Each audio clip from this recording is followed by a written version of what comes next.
We welcome everyone from around the world to our panel, Future-Proofing ISDB member countries in the era of Fourth Industrial Revolution and Resilient Global Value Chains.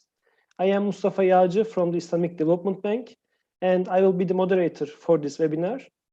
In this webinar, we will talk about the 4 industry reports Islamic Development Bank published on agri-food, mining and construction, petrochemicals, and textiles and apparel industries. These reports provide a roadmap to our member countries in terms of the global and industry-specific trends, emerging technologies that shape the fourth industrial revolution, and how they can position themselves in the resilient global value chains to be more competitive in the global economy. Before we start our panel, I would like to inform the participants about our system and how they can ask their questions. So we are live on Zoom app, and you can ask your questions through Q&A tab as shown in the presentation here. And the chat is disabled for attendees for your information.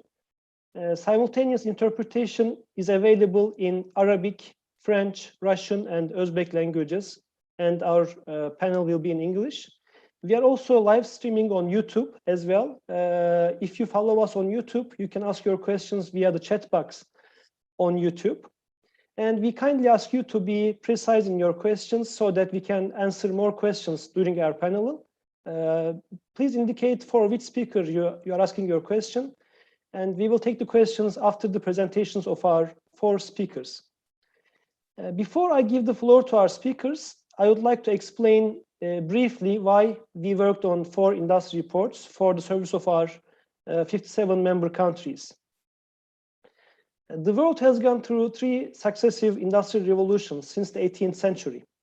While each revolution increased income levels and contributed to the well-being of the international community, they also created more inequality between countries, and the ones lagging behind faced unprecedented development challenges. The first industrial revolution during the 18th century brought mechanization as a process to replace agriculture-based economies with industrial production to a large extent, along with the utilization of water and steam power energy in production and transportation. The second industrial revolution in the 19th century led to the mass production with the application of electricity, gas, and oil as new energy sources, and the development of combustion engine for a wide range of uses. The third industrial revolution started in the 20th century with the advancements in electronics, telecommunications, and computer technologies to be employed in several sectors and bringing internet, mobility, and convenience to our lives. At the beginning of the 21st century, we are on the cusp of the fourth industrial revolution. Fourth industrial revolution is the last of the successive industrial revolutions, which already started to bring significant changes to our lives. Technological developments in artificial intelligence, machine learning, cloud computing, robotics, smart factories, Internet of Things, 3D printing, digitalization, automation, blockchain, autonomous and electric vehicles are advancing with incredible speed that countries are in a race to adapt them. These technological advancements are coupled with emerging global challenges such as climate change, population growth, increasing youth unemployment, rapid urbanization, migration, and food security. On top of all, COVID-19 pandemic has accelerated the need to take swift actions to recover from the pandemic and prepare for the significant transformations we are witnessing. Previous industrial revolutions widened the gap between the rich and poor countries significantly, and the fourth industrial revolution is expected to have a similar outcome with an unprecedented scale. Thus, ISDB member countries need to prepare for these significant transformations to achieve their socioeconomic development goals. In light of these challenges, we have prepared industry reports on 4 critical industries in ISDB member countries. These are agri-food, mining and construction, petrochemicals, and textiles and apparel industries. In these reports, we provide an industrial lens to identify the global and industry-specific trends, position our member countries in the evolving global value chains, and specify evidence-based, targeted, and future-oriented interventions for the most efficient outcomes that are aligned with the global challenges and futures of the industries. These industry reports serve as a roadmap for our member countries in moving into new and high value-added value chains in tandem with the fourth industrial revolution. These reports are of great value to both the public and the private sectors in our member countries, since each report highlights the collaboration opportunities between the public and private sectors and how ISDB can play an active role in this respect.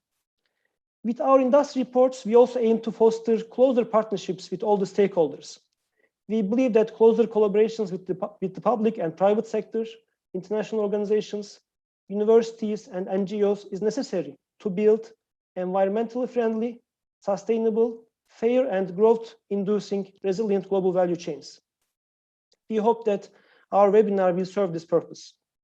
For our webinar, we have invited the industry experts we have worked with closely in the preparation of these reports. Their presentations during the webinar will highlight the key points in the 4 industry reports. Let me please introduce the speakers in our panel. Richard Fedorowski is an expert on textiles and apparel industry and has expertise in strategy development, customer centricity, omni-channel commerce, merchandise planning and allocation, supplier management, restructuring, corporate finance, and performance process improvement. He holds a master and PhD in economics. Welcome, Richard. In addition to his expertise in petrochemicals, Stefan Fath is specialized in advising global pharmaceutical, medtech, and chemical industries, as well as private equity funds and investors. He has developed multiple corporate strategies, including overseeing the successful creation of innovative supply models. He has an interdisciplinary background, holding a double degree in business administration and chemistry. Welcome, Stefan. Wilhelm Uffelmann is an expert on consumer goods, retail, and agribusiness sectors.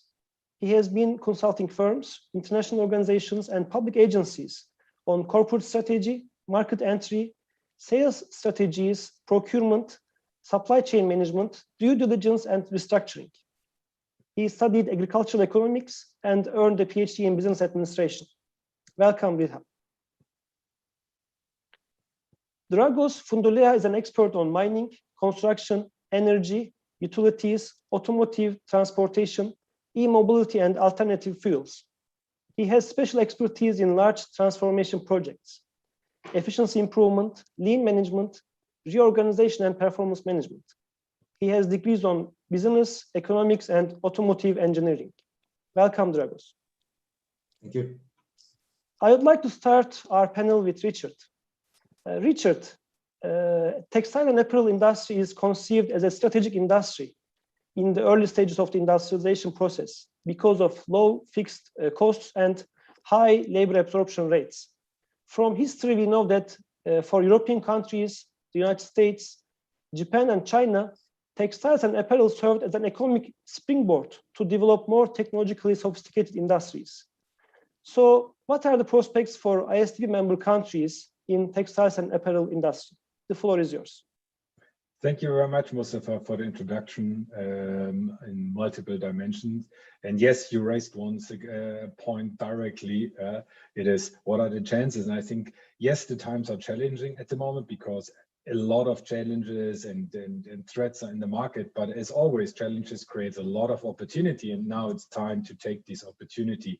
And I think it's great for the ISDB member countries to do so. And there are a lot of chances, a lot of opportunities in the market now because the whole, let's say, textile and apparel system is changing due to COVID, but or let's say, put differently, COVID fostered it. But let me dig into the subject and show you the key highlights of our reports we jointly developed together. Let me share my screen.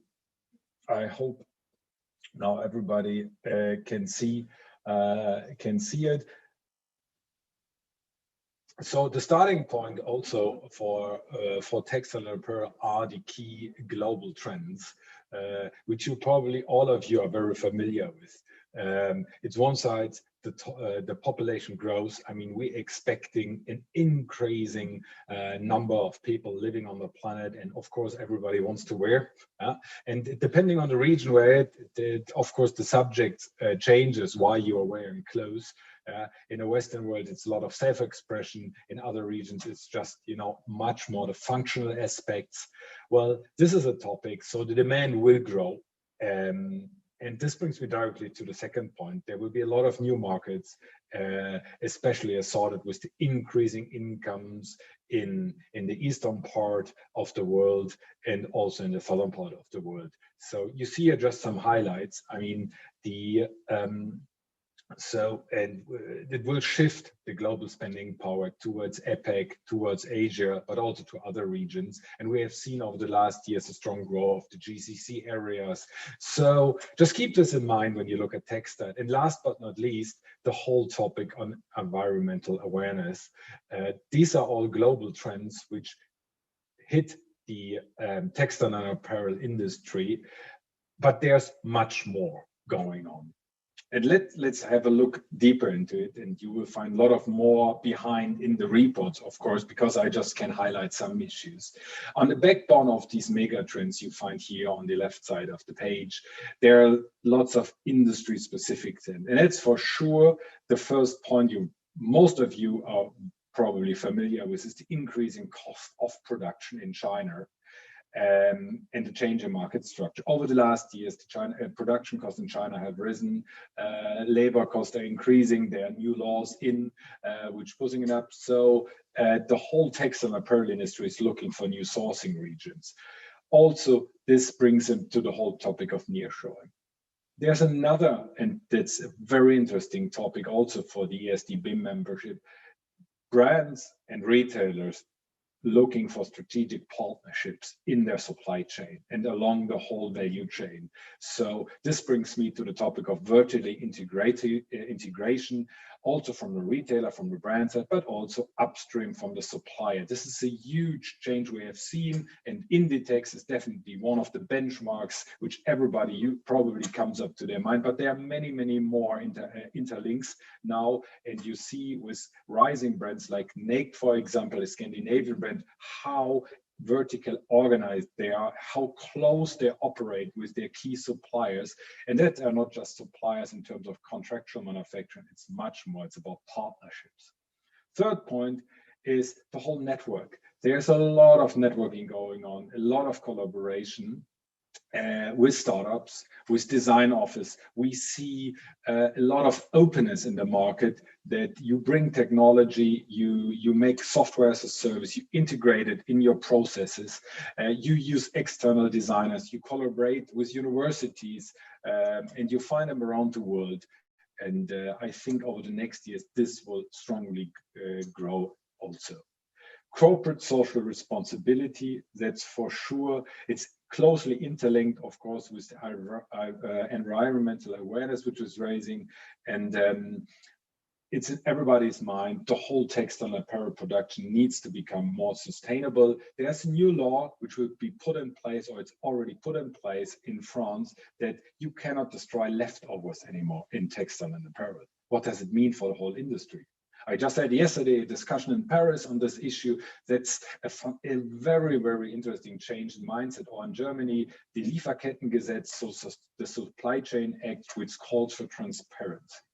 And last but not least, and you all know this, digitalization is the consumer experience, the shift to online, to digital, to commerce, but it's much, much more. It's not just buying online, but it's also digitalizing the whole value chain. We see a lot of things happening in 3D product development. Salesman samples don't need to be sent to the headquarters anymore. It's all digital, and this will be boosted over the next year. And on the right side here, you see innovation. Of course, we see in technology, we see, of course, technology innovations to improve production flexibility and material innovation which will replace old materials. I mean, I don't need to talk about the whole change in the jeans industry. Now we have B-stretch. So what happened there is just one example. And I put it on the right side, COVID has changed a lot. It was a demand shock for sure, which some regions 2-3 months without really good orders, with a lot of factories need to be closed. But there's much more. It also has to do with an extra push towards sustainability, purpose, and nearshoring. And last but not least, you see it a lot in the news now over the last weeks, increasing material costs and a broken supply chain. Try to send a container today from China to Europe. It's multiple more expensive than the years before, and it's even hard to get a container. So there's a lot of challenges, but I think, and this is what I mentioned earlier, this creates opportunities. Yeah, and here we put you an innovation radar, which we think these are things you can really leverage as an ISDB member and jump on these kind of new materials or technologies to boost it. So just let me highlight one thing or two. It's big data and digitalization.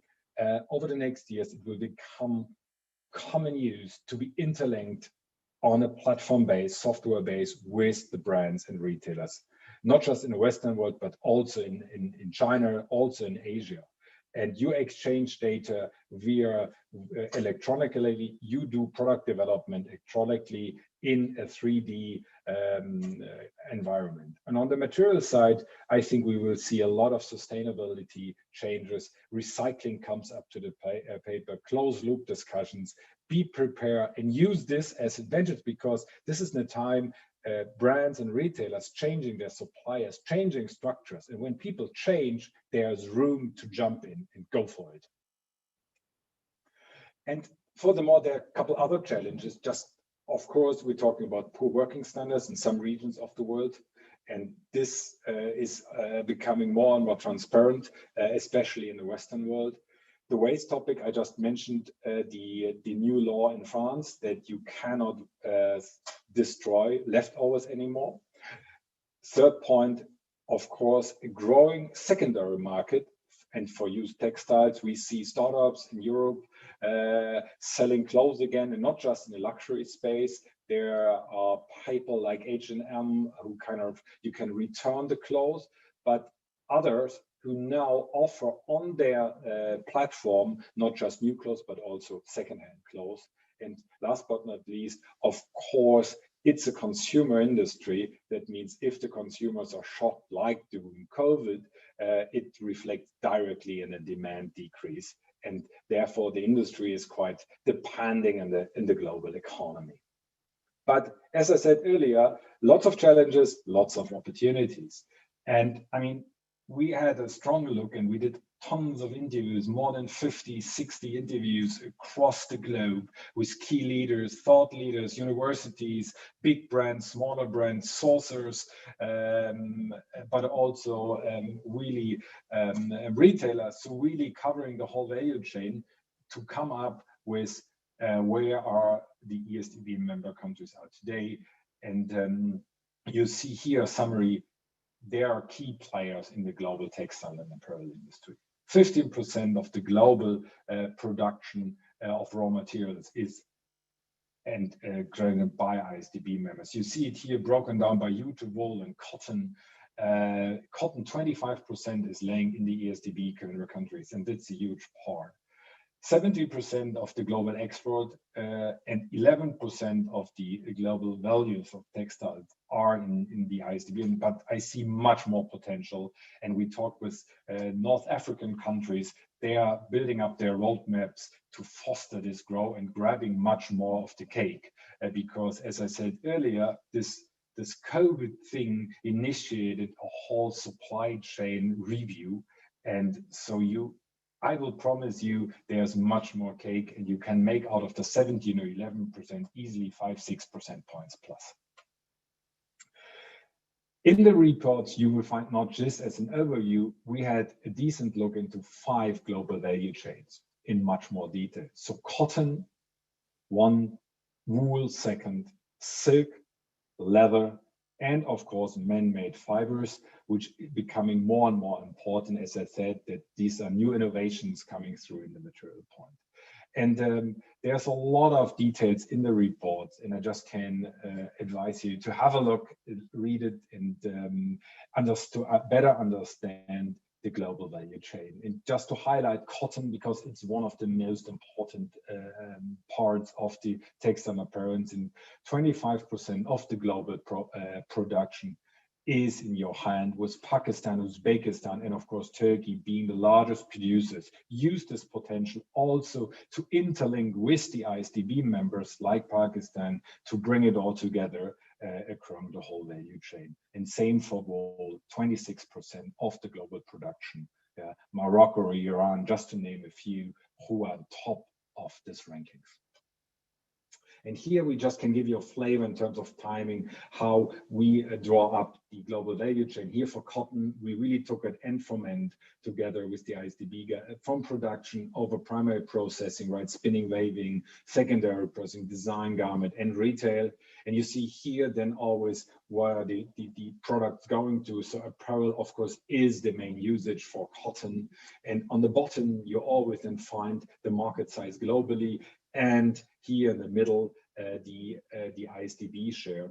And if you look at this, is this roughly about this 25%? And I think there's much more potential in, because the sourcing things shifting. And for cotton, this means sustainable cotton, organic cotton. And if you are prepared, you can grab market opportunities there. And in order to get a good overview, we identified patterns in investment opportunities along these ISDB member countries, and therefore we clustered them. We came up with three main clustered: established market champions, emerging stars, and promising potentials.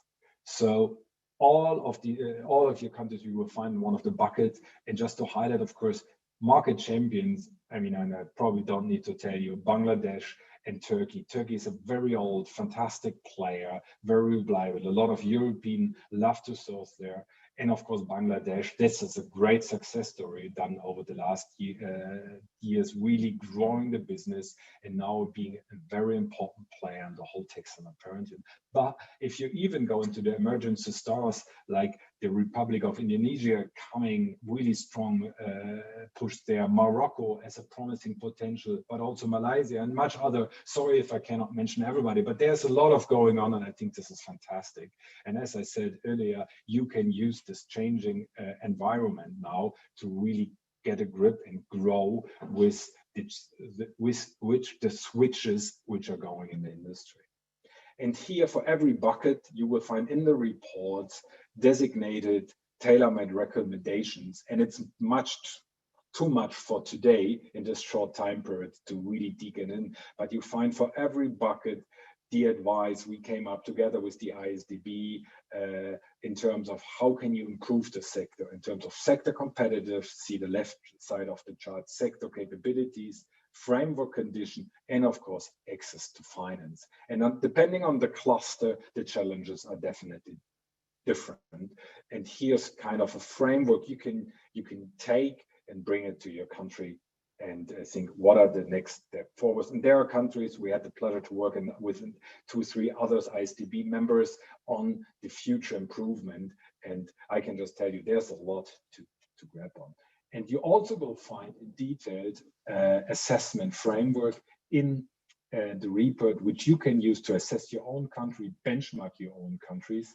And just to highlight here, it's always, it has 4 dimensions: the spider, access to finance, sector competitiveness, third, sector capabilities, and framework condition. And along this framework, you can really easily get for your country an overview where you are. You find the benchmarks in the report, you find best-in-class examples, and therefore, it's definitely worth having a look into this report.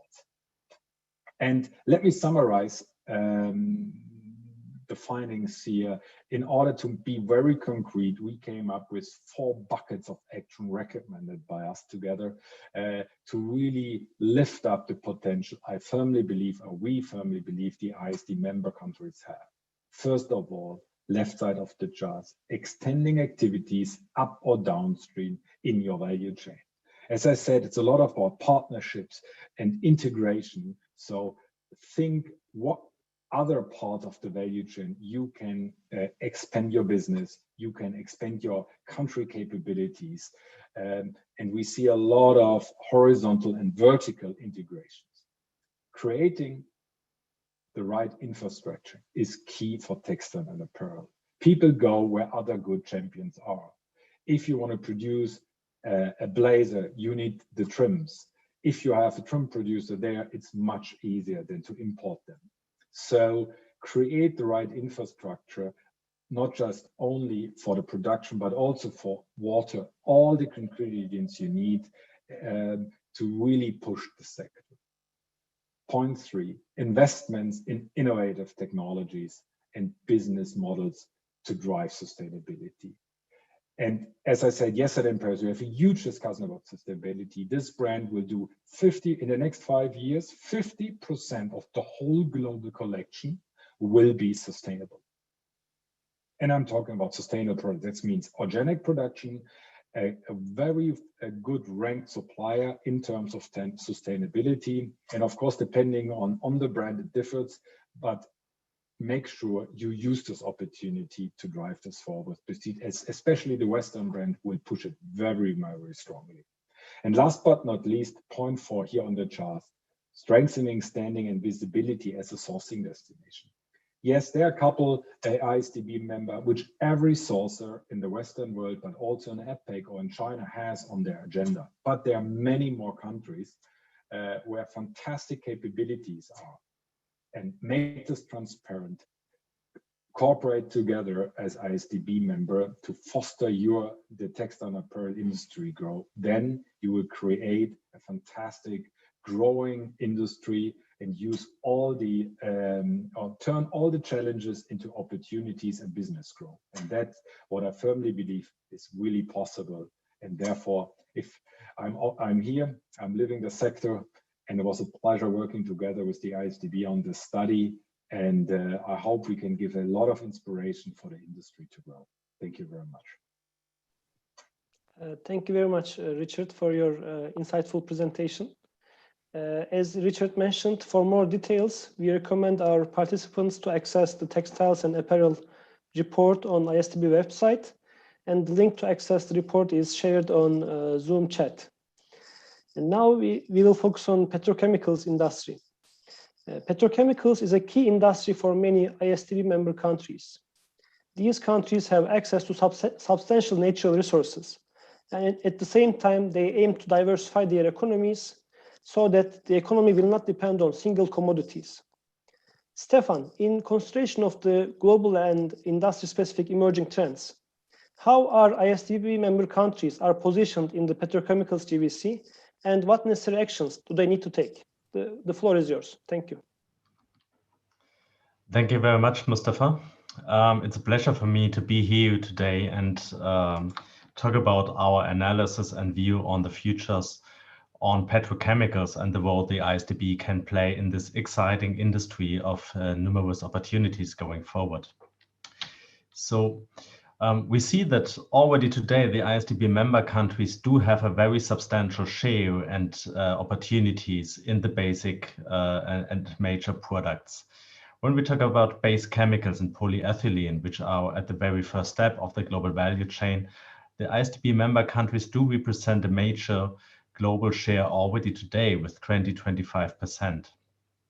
When we talk about more value-adding products, however, surfactants, rubber or polycarbonate, highlighted here as a couple of further examples, we see there is room to grow and the opportunity for the ISDB member countries in enhancing this value creation.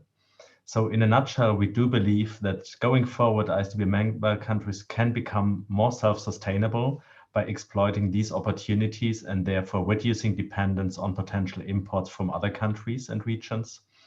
Secondly, substantially enhance the value creation domestically, but also within the member group by further exploring opportunities, especially in the primary and secondary processing steps. And that is substantially supported by a unique access to feedstock.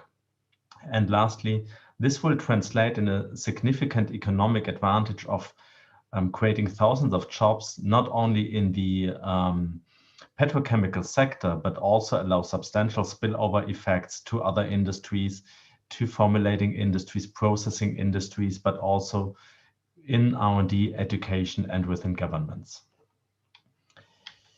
Having said that, what is driving the growth and the outlook of the industry? The mega trends that we see globally are basically driving all of our industries in scope today. So the population growth is also one of the key drivers that is stimulating demand for products, stimulating demand for consumables, and that is driving a growth in the petrochemical sector in the very end. Secondly, increasing incomes are shifting the demand towards higher end products, higher value products, and that also allows to exploit the petrochemical sector to step into opportunities away from basic materials, more towards value-adding solutions and higher value creation products. And lastly, the environmental awareness, which has always been seen as more as a hurdle in this industry sector, is shifting towards an innovation driver. There is regulation coming up. There is a paradigm shift also from consumers towards recycling and CO2 emission reduction, which is now feeding into this industry as one of the key innovation drivers going forward. These mega trends now translate into some industry specifics and also technology trends. The petrochemical sector has always been a quite capex intensive industry, an asset intensive industry with very long innovation cycles. So going forward, we also see and strongly believe that cost efficiency remains one of the key trends and one of the key success factors globally.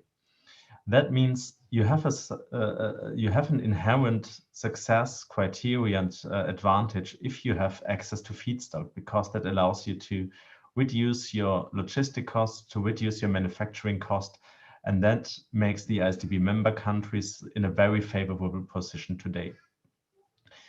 Secondly, we see that regulation is tightening across the globe. And that is a trend that is also stemming from end industries. We see a ban of plastic packaging. We see that the automotive industry is facing challenges with the emissions. And that at the very end also impacts the petrochemical sector, which needs to find its way and needs to find new solutions to serve its end markets. Digitalization is one of the trends that we also see as a common global trend across industries. But what does it mean for the petrochemical sector is that it allows you to gain efficiencies in process management. It allows you to have smooth interfaces between different stakeholders, for example, between different manufacturing parties across the value chain, making sure you have seamless integrated manufacturing processes, order processes in place, and create a globally connected value chain in the petrochemical sector. And lastly, consumer needs are shifting. We see that consumers tend to prefer more sophisticated products, tend to prefer more environmentally friendly products, and that has a direct impact on how petrochemical countries need to look at their value creation. On the other hand, we see that technology is shifting. Crude oil to chemicals is one of the major emergent trends that is shaping the future of the petrochemical sector. That means that in a world before that, you had different steps separated in the global value chain. You had refining, you had the primary processing, you had the secondary processing of petrochemical products. And crude oil to chemicals allows you to combine the refining and primary processing of petrochemical products, which means you have an enhanced value creation at one place, and that puts especially the feedstock-rich countries of the IsDB member countries in a front-runner position. Secondly, bio-based feedstocks are an emerging trend. And also here we see that many of IsDB member countries, might it be, for example, Malaysia or Indonesia, do have access to bio-based raw materials, which can be used as building blocks in the future and therefore allowed to build a second value chain next to the crude chemicals value chain. And lastly, there's the recycling of plastic waste as one of the major trends as well, which is driven by a growing environmental awareness and also allows countries which do not have access to feedstock, might it be bio-based or might it be oil-based, to build a domestic industry, domestic petrochemical or chemical industry, and participate in the global value chain as well. So to remain competitive going forward, we see that three major challenges are ahead and need to be mastered. The one is the chemical sector has always been very volatile. Oil prices are highly volatile. Demand is shifting extremely fast from one country to another. COVID-19 has seen that there might be some impacts on the market and on the demand that directly hit through to the petrochemical production. And on the other hand, we also see that developing economies are emerging, which shifts also then the local demand around the globe and requires chemical players to reinvestigate their global CapEx investment strategies. Secondly, we see there's an innovation gap. That means the petrochemical industry has always been very CapEx intensive, and therefore always making sure that the investments being taken pay off. Therefore, you have a trade-off between investments in innovation on the one hand side, and also making sure that past investments do not have to be written off. And that results in an environment where innovations in new processes, in environmentally friendly products and production processes did not yet happen so much. And that is also one of the key opportunities we see for your member states going forward. And lastly, the regulation which is tightening around the place requires everyone which participates in the petrochemical value chain to reinvestigate his current processes, reinvestigate his sourcing strategies to become a more environmentally friendly participant, and therefore also exploit substantial market opportunities.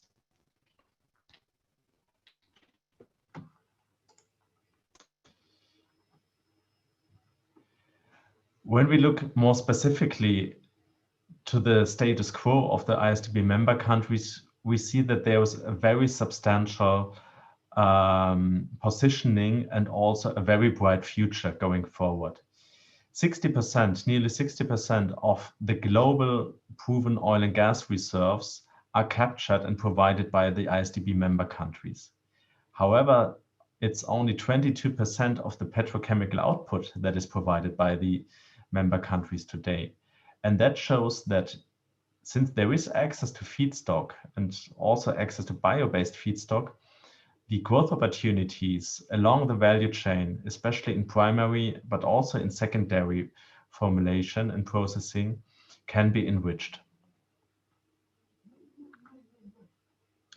So when we were putting together this report and analysis, we focused on 5 major chemical products, highlighting and exemplifying the opportunities. There's the base chemicals on the one hand side, might it be naphtha, ethylene, or propylene, where we see a front-runner positioning of the ISDB member countries already today.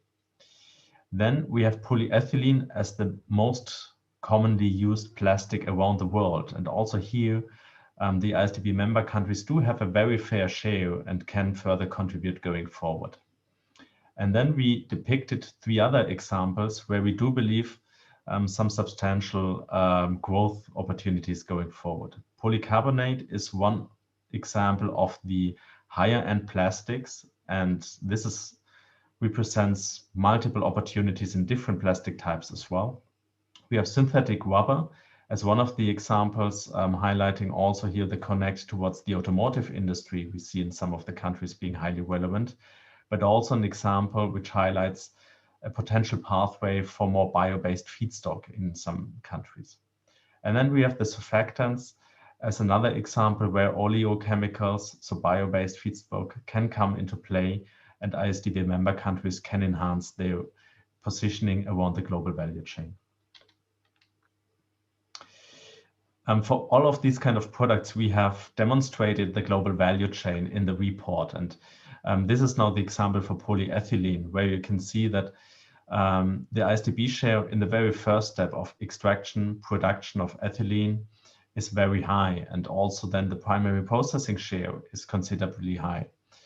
But where is the future growth coming from is on the one hand side, the secondary processing, where we do believe member countries can enhance their positioning, and also then stimulating the end industry demand, namely in that case, the packaging industry, construction or automotive industry. If you enrich the global, if you enrich the end industry demand in the respective countries, that has a direct impact also on the potential investments that happen in the primary processing or secondary processing of the respective petrochemical products. So similarly also to the structure that we were just discussing in the textiles industry, we made a clustering of the member countries for petrochemicals as well. Starting on the right-hand side, we defined the trailblazer represented by the Kingdom of Saudi Arabia. This is a very unique positioning because Saudi Arabia does have a very large and well-developed petrochemical industry already in place today. It provides specialty chemical products of higher end already today and does have considerably resources and reserves of crude oil and petrochemical feedstock. Then the second cluster, we see the demand leaders represented by Indonesia and Turkey, which have a very strong backbone of end industries from the automotive sector, from the textile sector, which stimulate then the demand for the petrochemical production as well. We see rising stars, which are countries which have access to feedstock and which also have a substantial end industry demand and can bridge this link between feedstock and end industry demand by investing further into the petrochemical domestic production. Then we have the dormant potentials, which are all countries that have some substantial petrochemical feedstock in place, but today do not yet fully tap into this potential and can further exploit petrochemical output by investing on the one hand side into primary processing, but also in investing in an end industry demand. And then we have a large bucket of the domestic formulators, which are countries that have no substantial feedstock on the one hand side, but can position themselves as formulating countries, meaning secondary processes of finished products of supporting domestic and industry demand for automotive production, for packaging production, for example, and therefore also play a vital role in the future global value chain. Also here we made some very tailored and cluster-specific recommendations how the respective countries and sectors can evolve going forward, which are laid out in the report and that I would highly recommend to have a further look respectively going there. So closing this view on the petrochemical sector, we have identified 4 specific action areas. The one is bridging the infrastructure gap.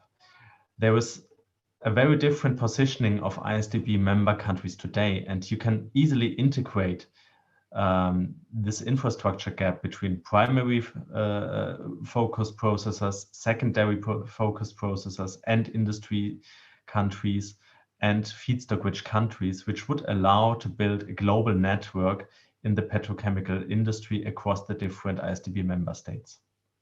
Secondly, a key success factor is to stimulate end industry demand. If you have a strong domestic automotive industry, if you have a strong domestic textile industry, this directly results in investments in the petrochemical industry. So we would recommend start there and stimulate end industry demand. The petrochemical sector will follow. Thirdly, it's highly important that you have very skilled and trained people for quality jobs. The petrochemical sector is a very production intensive and asset intensive industry. And there is a very strong need to have highly skilled employees. If that is in place, also here, we have learned from our discussions with global players, with associations, that petrochemical investments will happen where you find qualified jobs. And lastly, it's about promoting innovation and mainstreaming sustainability. The IsDB member countries do have a competitive advantage with their feedstock over the rest of the world. And I think being now smart about where to put investments and also supporting the future topic of sustainability, that can make a global leapfrog for the entire petrochemical industry, but also for the IsDB member countries as a whole. And with that, I would like to finish my presentation today. Thank you very much for inviting me. It's a very exciting industry, and I strongly believe there were ample opportunities for you to tap in. Thank you very much, Stefan, for your perceptive analysis. Our audience can access the petrochemicals report through the link we have shared on Zoom chat, and they can access it from ISDB website. And next, we will focus on the agri-food report. For many ISDB member countries, agri-food is the most important industry, with the contribution to the overall economy and the number of people making a living through agriculture. However, many ISDB member countries do not gain the most value from the agri-food GVC, despite their natural resources. In addition, with the onset of the COVID-19 pandemic, many countries have realized that food security is a critical element in their socioeconomic development endeavors. Wilhelm, how can ISDB member countries gain more value in the agri-food industry and address food security concerns? The floor is yours. Thank you, Mustafa. Can you hear me? Yes. Okay, perfect.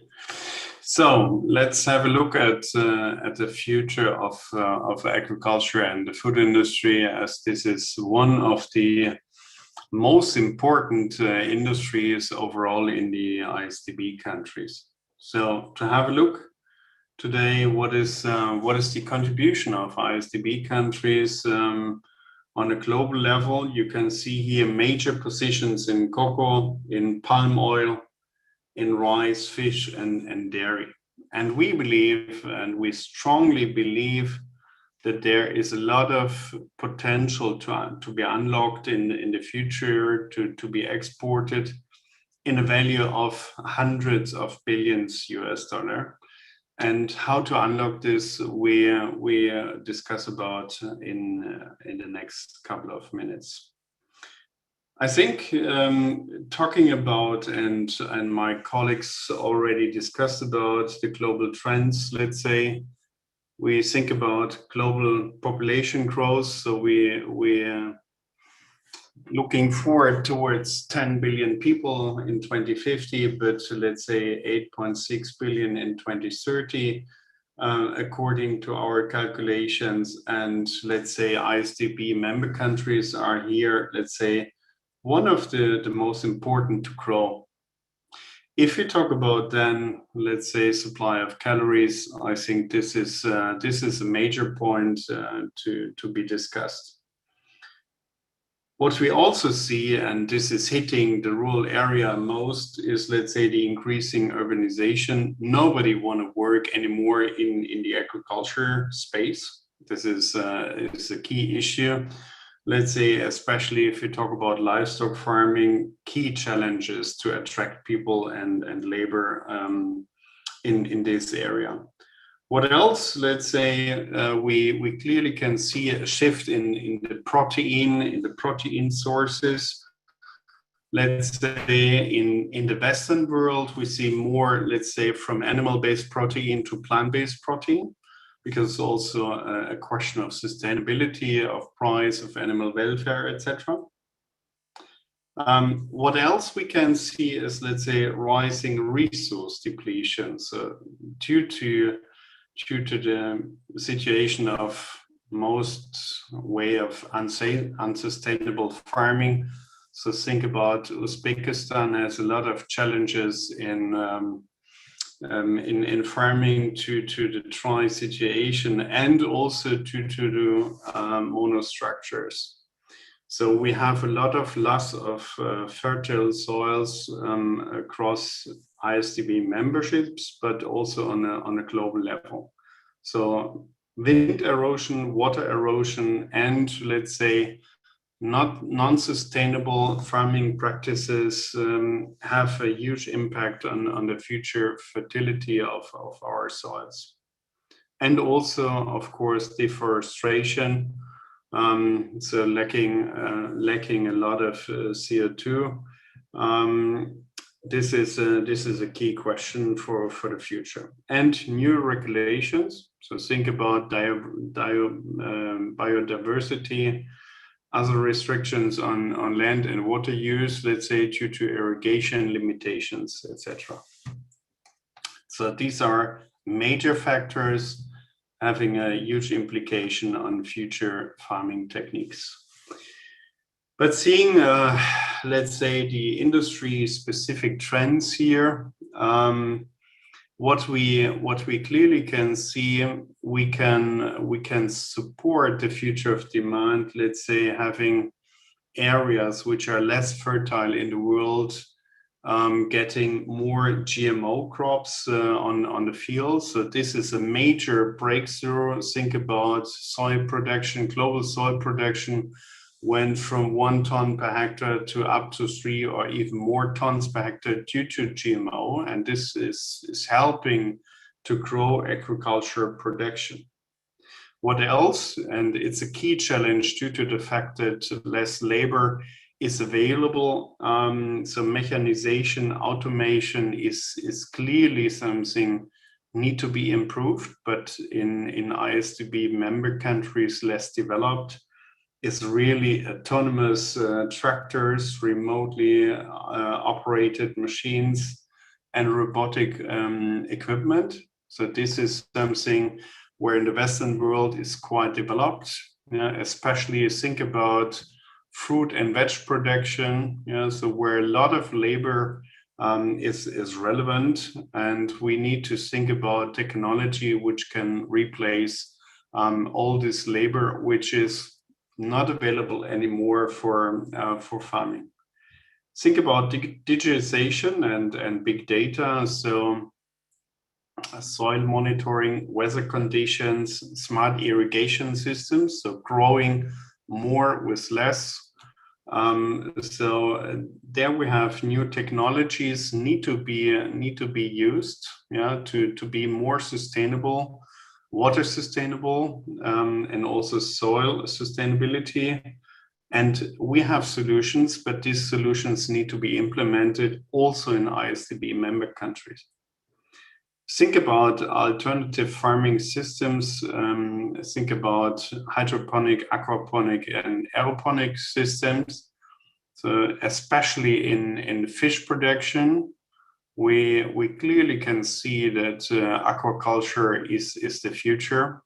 So fish farming, not fishing, not traditional fishing, but fish farming is the future, as long as we are discussing about animal proteins. And of course, if we talk about regenerative farming systems, so circular economy is playing a big role today and will become even a bigger role tomorrow, even if you think about food waste and how to optimize, let's say, food waste. Going to the next slide, what are the key challenges of farming, especially in ISDB member countries? So on the one hand side is access to capital. So due to the situation that we have a strong volatility, and also ISDB member countries are more in the commodity production engaged, not that much in further processing, where the most of the value creation is possible. So to overcome the volatility and to get more value adding for this sector needs a stable finance system. And let's say what is also important to that respect is the overall risk sharing. So think about weather risks and commodity volatility risks. This is something where smallholders, small and medium-sized farms need a lot of support. What else is important? Farmland degradation. So due to the fact that we have a lot of erosion, wind erosion, water erosion, and due to the fact of unsustainable farming practices, this becomes even more important. And let's say that implies that we need to imply and to make use of new sustainable farming practices with new technologies. And what is the third and also very important key challenge is the rural exodus. That means more and more people going to the cities, so we have less labor force on the countryside and making sure agriculture production. So that means giving the rural areas more income, more value add in the overall agri-food value chain. This is a must-have to attract people, labor, which will work in this value chain and will generate income. On the importance of the agri-food sector in ISDB member countries, you can see here in several industries, in several product groups, ISDB member countries are very, very relevant. So think about cocoa, think about corn, and especially palm oil. There's a huge and even increasing demand of palm oil in the future for the overall chocolate and confectionery industry, but also in rice and fish, but also others, let's say, other commodities. The key question for us was, let's say, how to create more value added. And the more value added comes with, at the end of the day, more processing. So primary processing and even secondary processing. So think about coffee, cocoa, etc. You have plenty of raw materials, but you are trading this as commodities, and the future need to be that more value creation through primary and secondary processing will come into your countries. The key 5 commodities we are talking about, where we believe there's a strong opportunity for ISDB member countries, is cocoa, is palm oil, of course, due to the rising demand of plant-based raw materials, and also talking about, let's say, wheat, and also fish and poultry, where your countries are really, really relevant today, and even more becoming relevant for tomorrow due to the fact of more professionalization. We have been analyzing the whole value chain, as you have been seeing that before with my colleagues in petrochemicals and textiles so far. So we have been analyzing, let's say, the value add in each step of the value chain. And what you clearly can see is secondary processing, branding.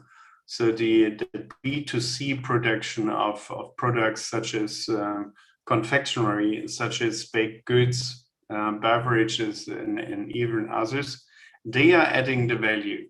And let's say the target or the objective need to be more becoming a player close to the consumer, to the final end consumer, which is willing to pay more at the end of the day for the goods. So that means not only a commodity provider, where the big players like Mondelez, etc., are making the money, or Nestle, Unilever, all these big FMCG players. This need to be in your hands for the future to create value for your member countries. So we clustered the countries which are relevant, let's say, to the natural resources, so farmland, access to water, access also to capital, to make sure agriculture commodity production. And we clustered this according to, let's say, the availability of these resources. And you can clearly see that there are a lot of opportunities, and let's say what can be developed on top. So let's say this is the view, and there are the opportunities to go through. if we talk about recommendations, what need to be done for these different clusters of countries, I think on the one hand side, skill set of local rural area people, consumers is really, really important. So workforce qualification, innovation in farming techniques to stabilize yields, of course, and let's say to stabilize yields also in situations where the water is not accessible or farmland as well. Let's say having more infrastructure, and infrastructure means on the one hand side more processing, more value adding through processing. Less monoculture is important to get fertile soils back. And let's say value chain cooperation, that means at the end of the day, not only commodity, but also primary and secondary processing. Think about cocoa, coffee, etc. This value need to be in your countries. And of course, modern farming techniques need to be applied at the end of the day. So this is a overview where we clearly can see what can be done and what our recommendations are. So that means 4 fields for action in that area. Of course, having the smallholder farmers on the rural side, on the rural countryside, attracting them with new value creation opportunities, training them, helping the skill set, implementation of future farming techniques. Then also targeting food security. This is due to mechanization, due to modern seeds, fertilizer, agrochemicals, and also, let's say, value chain organization. This is quite important. Then what is important for exporting to the Western world, let's say, is sustainability, of course. So this is something where the big FMCG players of the Western world are quite heavily looking at, and also for the future, becoming more and more important.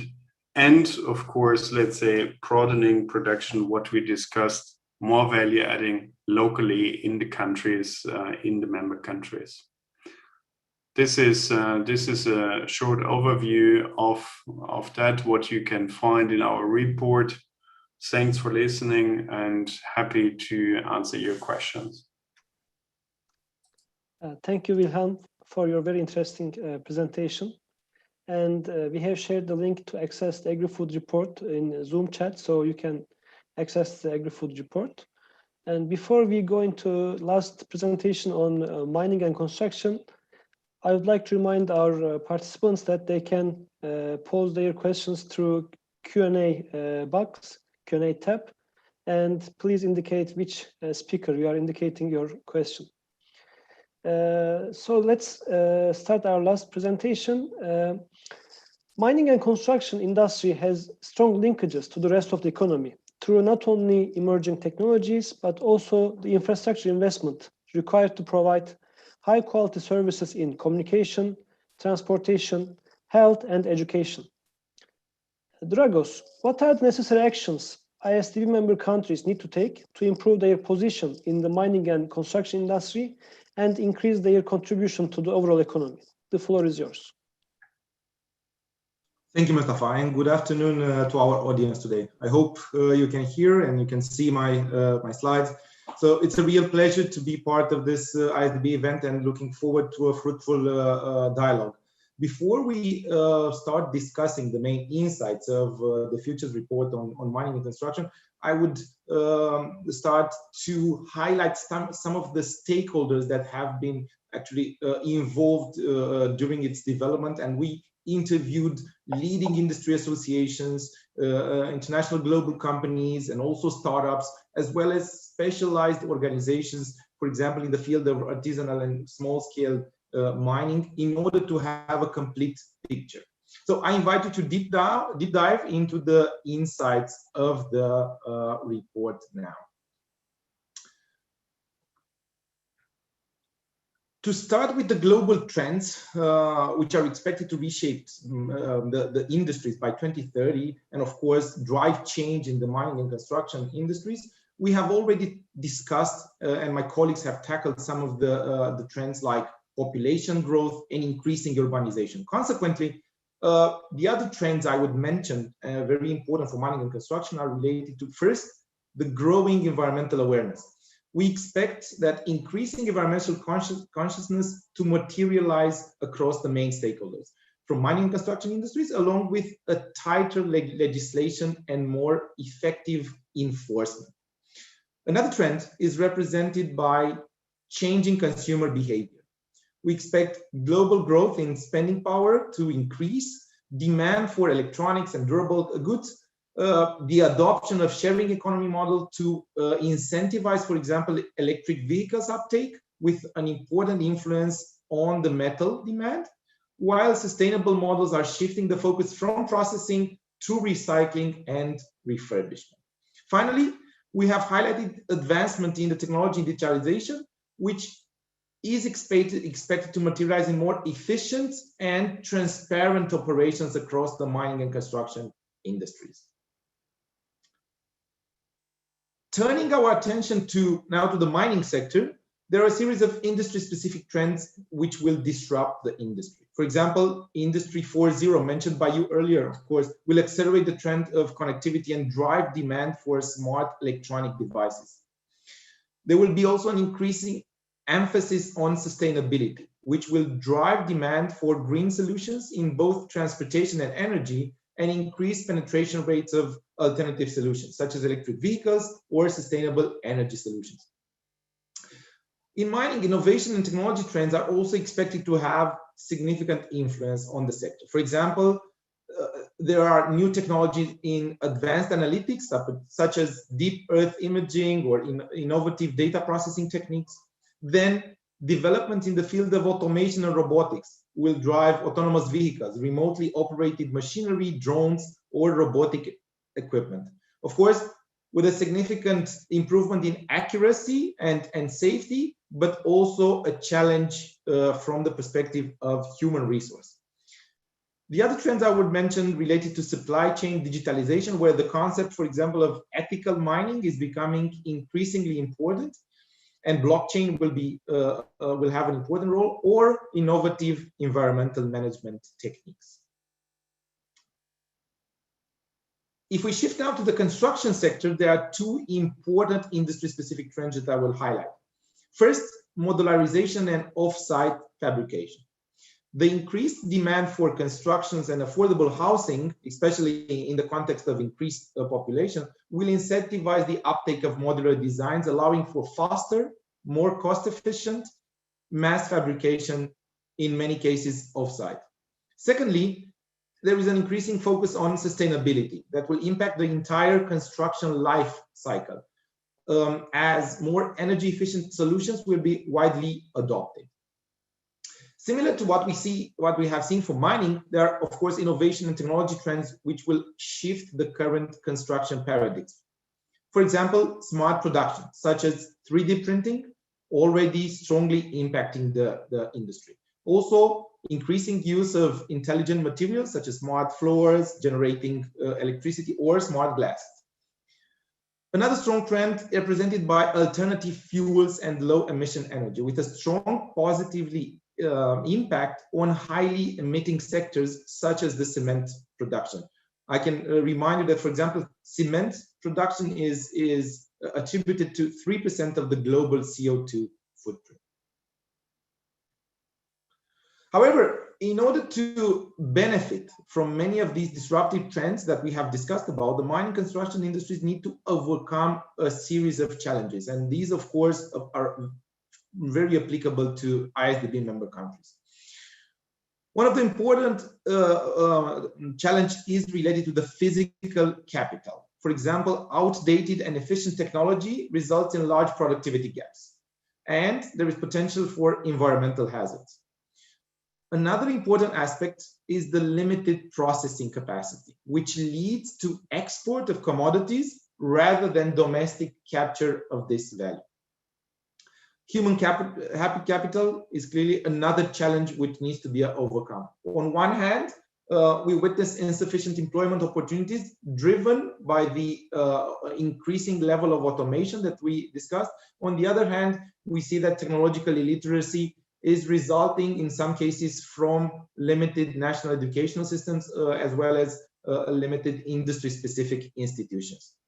Thirdly, investment capital challenges result primarily from limited investments, both nationally and foreign, mainly due to low level of predictability and lack or limited long-term stability.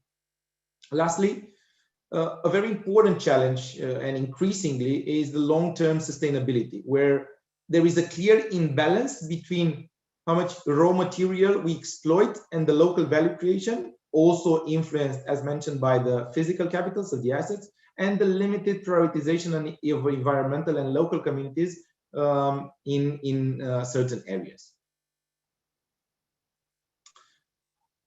Nevertheless, there is an entire horizon of opportunities, and ISDB member countries hold strong global positions in the case of, for example, 4 minerals, more specifically nickel, aluminum, tin, manganese, and 1 precious metal, which is gold. For these, ISDB member countries account for approximately 15 to 25% of the global output. The member countries have the possibility to expand production for several other materials, considering they provide 11% of the global mining production output, while holding a lot more reserves in approximately 50% of the proven reserve. And there is a potential for further discoveries, as exploitation activities have been relatively limited so far. In the same time, ISDB member countries can also reduce their reliance on imports, especially in the construction sector. By 2030, the construction industry is expected to grow to a total of $17 trillion, up with more than 50% in comparison to 2018 levels. This is a great opportunity for ISDB member countries, and by capitalizing on their size and the rapid growth, they can generate national employment opportunities and also stimulate economic growth. Of particular relevance for ISDB member countries are the cement and ceramic industries with good potential, also highlighted by glass and iron and steel. At global level, 5 materials hold particular importance for ISDB member countries and illustrate strong opportunities. We have depicted them here, and they are detailed in the report, so I encourage you to read it and consult. And cement, for example, is the most used construction materials, and it represents a national necessity given its cost of transportation and difficulties in logistic long routes. Considering the growing demand is expected from ISDB member countries and abundance of the input materials, cement is clearly of key importance. Iron as a mineral and steel as a construction material also hold particular significance. It represents the most valuable construction material with the largest market size, almost $1 trillion. Nickel also displays high development potential given its importance in several forthcoming technologies, such as batteries technology. While aluminum and gold are hold 2 of the most important positions for ISDB, accounting for 20 to 30 out of the global output. And for the most relevant materials, within the report, we have analyzed the global value chain, starting with extraction and production, and continuing with primary processing and ending with secondary processing. We address the most relevant uses and the product categories where we assess the overall market size and outlook. On this page, you can see the example for aluminum, where the global market demand is expected to grow by 5% through 2030, driven by increased usage in key industries such as aviation, automotive, or packaging. ISDB member countries hold approximately 30% of the bauxite reserve, the material which aluminum is made, but only a few members have expanded into processing. So there is a clear potential for further development in this area. Guinea, for example, holds 25% of global bauxite reserve, but only extract 60%. And countries like Saudi Arabia and United Arab Emirates hold significant aluminum processing operations, which can be further leveraged in forms of partnerships. To identify patterns and investment opportunities among the ISDB member countries, 3 clusters have been created. First, global champions are countries with vast reserves and global relevance in terms of production. Regional players are countries that make significant economic contributions either in mining or construction, and national contributors with a heavy reliance on the mining sector, which usually contributes to more than 10% of their economies. Usually in construction, their performance is low to moderate. And the clustering allowed basically for the development of tailor-made recommendation across the key categories such as sector capabilities, sector competitiveness, framework conditions, or access to finance. For example, in the energy sector, it is recommended for ISDB member national contributors to build capacities and ensure the supply continuity. So it's the first step of development. For regional players and global champions, we recommend investing in new capacities or modernizing existing plants with the aim of lowering levelized cost of energy. So to provide the best conditions.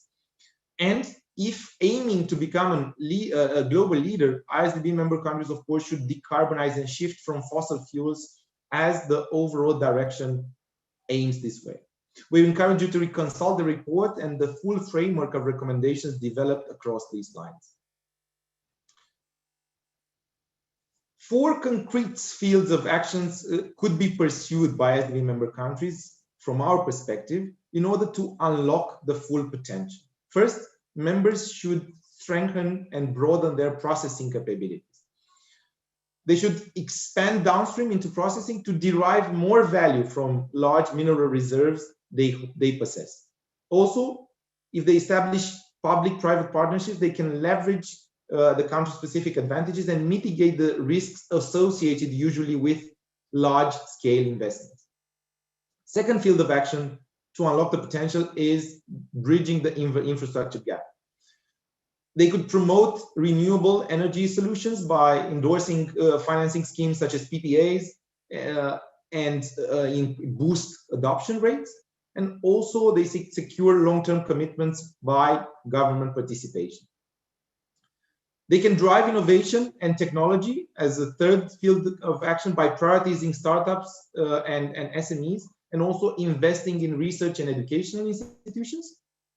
And finally, they can unlock the sustainability and a very important topic as mentioned by stimulating transition to alternative fuels and hence reducing the greenhouse emissions and polluting emissions, and incentivizing, for example, waste collection and sorting infrastructure. This to produce, for example, high quality waste for energy generation while developing the recycling industry in the process. To summarize, basically, and coming back to your question, Mustafa, indeed, member countries have an important resources that can have a strong spillover effect over the economy. I would say the most important factor to capitalize on these vast opportunities stemming from mining and construction sectors is related to the long-term perspective to the detriment of short-term gains. And this is one of the most difficult aspects to overcome, especially when starting from a relatively low starting point or reference. Thank you for your attention and staying at your disposal to receive questions. And as mentioned, please consult our extensive report on these 2 industries for ISDB. Thank you. Thank you very much, Dragos, for your perceptive presentation. As Dragos mentioned, our participants can read more about the mining and construction industry from our report, and the link is shared through Zoom chat. So now we can start the Q&A session. I have seen that some of our speakers have answered some questions, but I think for the benefit of having an interactive discussion, we can elaborate more during the Q&A session. So for instance, we can start with Richard. There is a question asking, can you explore more how entire textile value chain can be or will be digitalized? If this is the future of the industry, how do you position ISDB member countries to integrate in such a digitalized textile value chain? Yeah, I think a very interesting question, and hitting it right at the point. I mean, it's not that this is the future, it's part of the future. And as I've written in my answer, it's really digitalizing the whole value chain. It starts at the point of sale, right? At the part, how do you communicate with the consumer, but also how do you communicate with your clients? It has changed, right? I mean, email is even yesterday already. And for customers especially. So it starts with online shopping, social media shopping. And then goes really step by step to let's take another example, product development. There's a lot of efforts now, for example, Tommy Hilfiger pushing it very heavily, but also others in 3D development. So that is not the products are not developed anymore on a mood board, but the mood board is already digitally. Everybody collects the pieces, the examples digitally, and then it's translated in a 3D model. And then you already have all the measurements, all the gradings, everything in there. And in the final end, you have a digital 3D model of your, let's say, blazer. And you can start playing around, right? Changing here, colors, stuff like that. And then this is the tech, together with the tech back then, which is also digitally generated, is handed over to the sourcing team. They add the sourcing specific issues and then hand it over to the producers. So the process is on the laptop. And now there are softwares like Assist, Copperman, and Centric. There are a lot who run the whole process from the idea where the product development team is working on, then the sourcing team takes over, puts the specifications in, the volumes, and then the supplier can log in his part and see, okay, they need 440,000 blazers. Okay, that's the basic style. This is the color range. This is the size range. These are all the parameters and specifications. And even there are possibilities now in the product development already asking your suppliers and producers, hey, can you produce this? Does it make sense? Is it difficult? Then you start even in the process of designing the article or the merchandise already in a collaboration process based on digital tools. And this is just possible because the software is there and advanced heavily.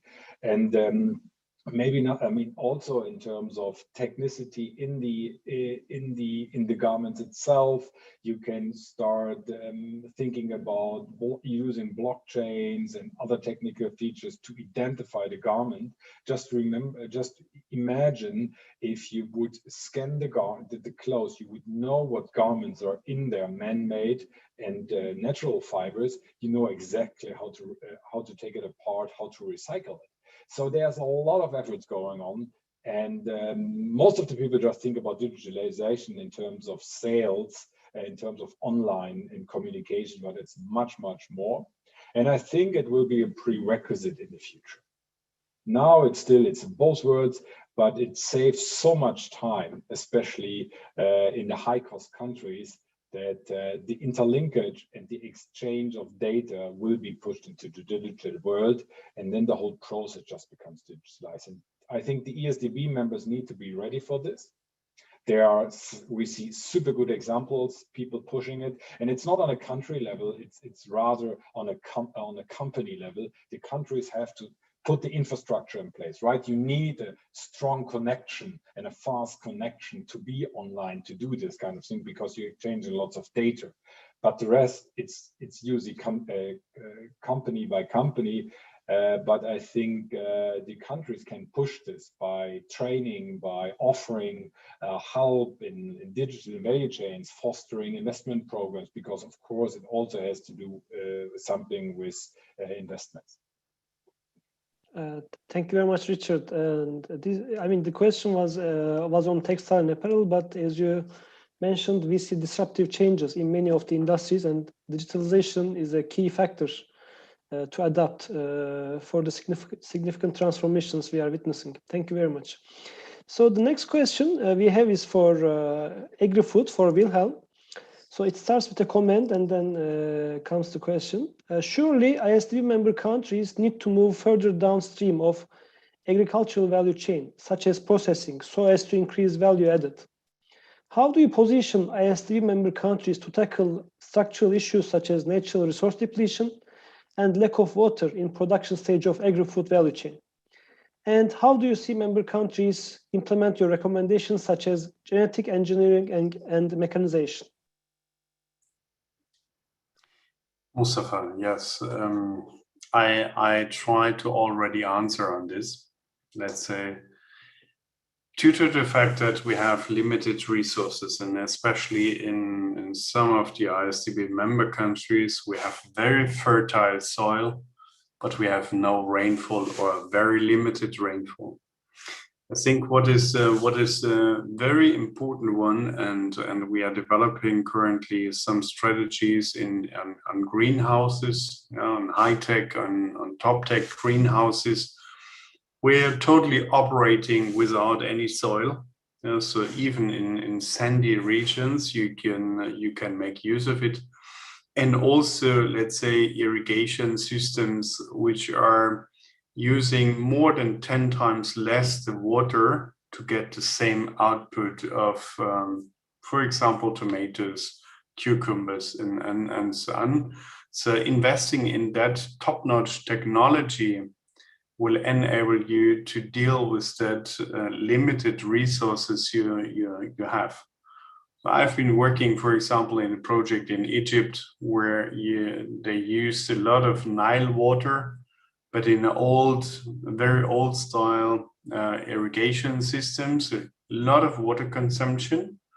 And the future will be that the Nile will have less water. So we thought about how to integrate new irrigation systems to grow more with less water, for example. This is one. Another one is, let's say, on the mechanization. So I think, yes, of course, this will automatically come due to the fact that we don't have that many workers anymore on the farms. We need to invest in this modern technology. I don't want to go in the first step on robotics and this fancy stuff, but let's say getting from 2 tons to 4 tons of wheat, for example, per hectare is almost a great achievement, implying modern seeds, not modified, but modern seeds with fertilizer and agrochemicals. And this probably used in a cooperative model where, let's say, capital access is limited today for the smallholder farms, but they can organize in a much broader view and having access to these resources. This is something which I see. I've been in Uzbekistan and having seen that small farms, for example, and if they cooperate on a much broader level, they will enable to have this also to fair cost position. Going into more value added will give you much more income in the region, on the countryside, and will enable you, let's say, to further develop also your GDP. And this is something really, really to be recommended from our point of view.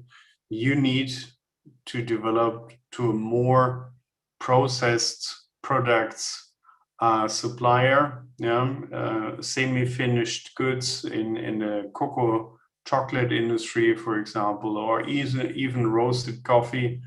And why not implementing also something like Nespresso?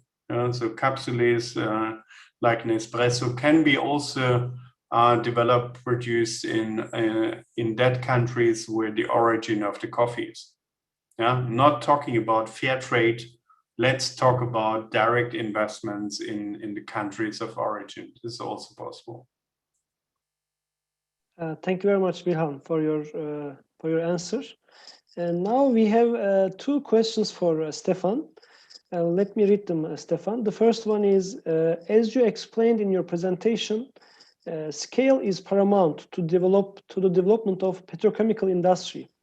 How can we ensure that smaller ISDB member countries can also develop their petrochemical industry? This is the first question. Let me also ask the second question.